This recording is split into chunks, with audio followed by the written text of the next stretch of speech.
നവരാത്രിയുടെ 4-ാം ദിവസം ദേവിയെ കൂഷ്മാണ്ഡ ഭാവത്തിൽ ആരാധിക്കുന്നു. കൂഷ്മാണ്ഡ ദേവിയാണ് പ്രപഞ്ച സൃഷ്ടാവ് എന്നും വിശ്വസിക്കപ്പെടുന്നു. ആദി പരാശക്തിയുടെ അവതാരമായ ദേവി തന്റെ പുഞ്ചിരി കൊണ്ട് ലോകത്തെ സൃഷ്ടിച്ചു എന്നാണ് വിശ്വാസം. ദേവി കൂഷ്മാണ്ഡ സൂര്യലോകത്ത് താമസിക്കുന്നുവെന്നും സൂര്യമണ്ഡല മധ്യത്തിൽ നിലകൊള്ളുന്നുവെന്നും പറയപ്പെടുന്നു.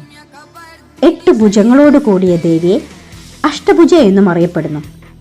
8 കൈകളിൽ യഥാക്രമം കമണ്ഡലു, വില്ല്, അസ്ത്രം, താമര, ചക്രം, ഗദ, അക്ഷമാല, അമൃതകുംഭം എന്നിവ ധരിച്ചിരിക്കുന്നു.